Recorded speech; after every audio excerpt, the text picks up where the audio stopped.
শাওমির অধঃপতনের দিন শুরু হয়ে গেছে। শাওমি আর তার আগের জায়গায় ফিরতে পারছে না।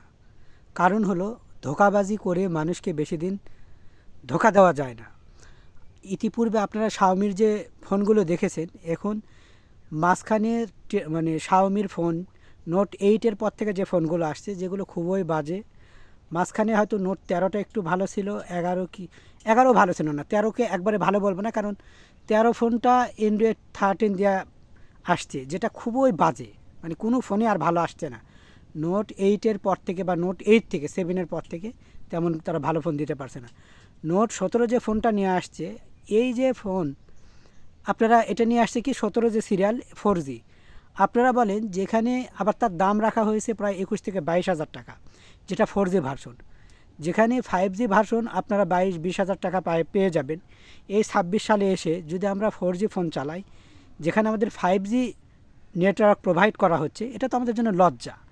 শাওমি 4G ফোন এনে সেখান থেকে মানুষের পকেট কাটার চেষ্টা করছে। অবাক করা বিষয় হলো শাওমি 7500 এমপিআর ব্যাটারি দিয়েছে, বা তার চেয়ে বেশি হতে পারে। যেই ব্যাটারিতে তেমন যে পরিমাণ ব্যাটারির বেশি দেওয়া হয়েছে যে চার্জ বেশি যাবে, কিন্তু সেই পরিমাণ চার্জ থাকছে না। এটা হলো শাওমির জন্য আরেক লজ্জাজনক। শাওমির ফোনে দেখবেন চার্জ থাকবে না, ব্যাটারিও যতই বেশি করে দিক না কেন। কাগজে কলমে ব্যাটারি কি বেশি দেওয়া হয়েছে, বাট আসলেই ওটা শুধু সংখ্যায় বেশি, কাজ করে না। এই 7500 এমপিআর ব্যাটারি যেটা দেওয়া হয়েছে সেটা আসলেই কার্যকর নয়। আপনি দেখবেন যদি গেম খেলেন প্রচুর পরিমাণে, ওই 8 ঘন্টা যাবে, তার উপর আর যাবে না। তাহলে 7500 এমপিআর ব্যাটারি আপনারা দিয়েছেন, 3 দিন চার্জ থাকবে দাবি করছেন, অথচ 3 দিন তো দূরের কথা, একদিনই পরিপূর্ণ যাচ্ছে না। হ্যাঁ, কেউ যদি ফোন না চালায় সেই হিসেবে 2 দিন চলবে, যদি এমনি নর্মালি যে ভিডিও চালায়, অনলাইনে যদি কাজ না করে। আজকাল তো অনলাইনে সবাই বেশি অ্যাক্টিভ থাকে, তো অনলাইনে যদি চার্জ না থাকে তাহলে সেটা কিসের জন্য? ব্যাটারি যে মেগাওয়াট বা যেটাই বলুক, এটা শুধুমাত্র দেখানোর জন্য তারা বৃদ্ধি করছে, কাজে না। 4G নিয়ে আসছে, আরও লজ্জাজনক কথা হলো যেটা 5G নিয়ে আসছে, এটাতে আবার হেডফোন নাই, হেডফোন জ্যাক নাই, মেমোরি নাই। এখন বলেন যারা অনলাইনে কাজ করে, যারা ইউটিউবে কাজ করে, তাদের কিন্তু প্রচুর পরিমাণে এক্সট্রা মেমোরি দরকার হয়। এক্সট্রা যদি মেমোরি না থাকে তার কত যে ঝামেলা, একমাত্র যে অনলাইনে কাজ করে তারা এই জিনিসটা ফেস করবে বা বুঝবে। তাহলে তোরা যদি, শাওমিকে বলি, তোরা যদি মেমোরি তুলে নিস, তোরা যদি হেডফোন জ্যাকও তুলে নিস, এই যে নোট 7 প্রো যেটা, এটাতে হেডফোন জ্যাক নেই, তাহলে এরা রাখছে এটা কি?